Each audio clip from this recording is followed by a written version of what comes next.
back where we left off. Huh. Strange occurrence, isn't it? I suppose this will be where we, me and you, or thousands of me and yous, to watch and to react to a story made by none other than me, but taken from people that survived a deadly encounter with an unidentified creature. Let's start, and I won't waste any more of your time. The story is called The First Snapper to Be Known, a horror story by Ringworld Productions, our fellow people in place. Author, me, obviously. The narrator is what it is. I won't waste any more of your time. Let's get right into the story. A long, deadly war on Earth between two sides, drones versus aggressors, had started. Riding Birdos into combat, the aggressors took down the robot camps. After taking what was left of the hostages, they got word that a patrol group of robots had been spotted in Cragfield Forest. They set their sights for them. After leaving place after place, they had found the forest. The forest was dark and misty, but they continued anyway. One of the squad members, Joseph, a highly trained mercenary, said that if they lose each other in the mist, call out for help or use a safety flare. The squad ignored it at first, but when Brady went missing, they panicked. They called out for Brady, but no answer. They used safety flare, but again, no answer. They started thinking to themselves that he must have forgot to come with them. But Joseph said to the commander, Charles, that this is calling for an ambush. Charles said, they have guns and word I can't say, a ton of explosives. Nothing can kill them. But Joseph snapped at Charles, saying that Brady had all of the explosives. But then Carly said, will you two shut up? I hear something. Joseph listened, but Charles ignored the warning. Joseph and Carly could hear something rustling in the trees, while Charles was blabbering to himself, saying that he shouldn't have brought Joseph the know-it-all. Joseph ignored him with a sigh. The rustling got louder and louder until one of the robots fell out of the tree. One half fell, the other half fell later. The robot was butchered beyond repair. The fuse was taken out, the head was missing, and the arms and legs looked to be skinned alive. Charles said, you two, come take a look at this. They investigated and found the rest of them. One of the robots was a camera drone, neatly placed. Charles said, must have been the work of our fellow soldiers. Joseph said, well, let's have a look, shall we? They looked at the recording from the camera drone after Carly plugged in the chip. The camera drone started playing. Drone 717C said that it was a close call not to get caught. Drone 569D said scanning the area would take for ages. Do we have to? Capt Jano said, to stop whining or you'll be sent to the scrap house. Drone 23D said that where they are, they would be dead if it wasn't for the help of Master.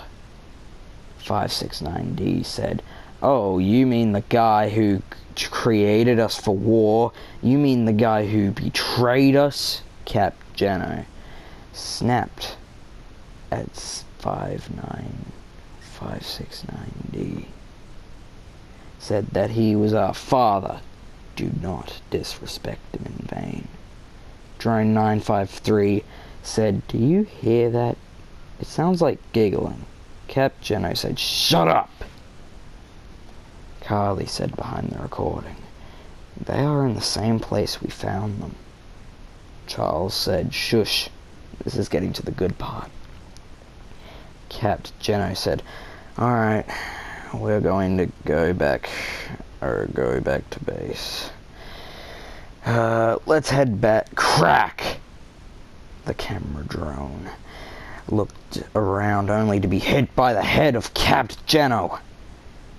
It fell on the ground. The robot shot, smash, crack, snap of electrical parts and torturous screams of the robots in utter pain. Then a silhouette of a dark creature in frame. Then the recording stopped. Charles said, "What the frick was that?" Joseph said, "We need to get the hell out of here now," Charles said, running past Joseph, saying, "Way ahead of you," before being knocked on the ground by something. They looked. It was Brady's headless body, thrown on his back. Joseph looked into the trees to see a creature. It had a black-coated skin with what appears to be horns and red glowing eyes. It was drooling what appears to be oil. It drank out of the robots, and a red glow in its mouth, like blood. And it was smiling. Carly shot at it, but the bullets were doing nothing. Carly was picked up and gutted alive. Joseph noticed Brady's corpse still had grenades, so he aimed his gun at it. Charles was getting mauled on the ground. And then Joseph shot the grenade, blowing the creature up and Charles in the process. The creature started laughing maniacally as its twisted giggle could leave someone petrified, even the strongest man scarred for life. Joseph ran, almost getting lost in the process. Joseph thought to himself, you coward, why did I run away? Why? He got out of the forest. His legs gave way. He spewed. He could hear laughing, getting closer and closer, until, bang! A shot from a gun sparked attention. Joseph looked up to see an armored guard standing in front of him.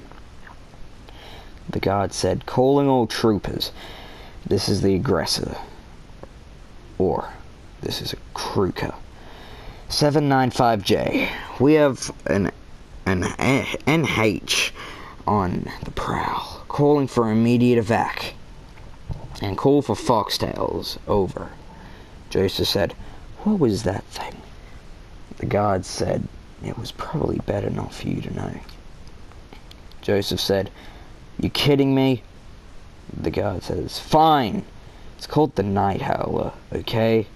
Joseph said, "How can you be so calm about this?" The guard said, "When your life is on the line every day, because you're a low-rank class, you're never told anything about this stuff." Wait a minute. "You have the same badge as me." Joseph goes, "What?" The guard said, "They must have not told you this stuff. They usually send people out on a dangerous mission, and in some cases they get people killed. And it seems like your patrol group has the same badge as me." And that badge, it stands for the sacrifice. The end of the first snapper to ever be known. The story continues to haunt me, but it seems that, well, it continues to haunt the people it had affected the most. So, remember, this is not going to be the only story. Just you wait.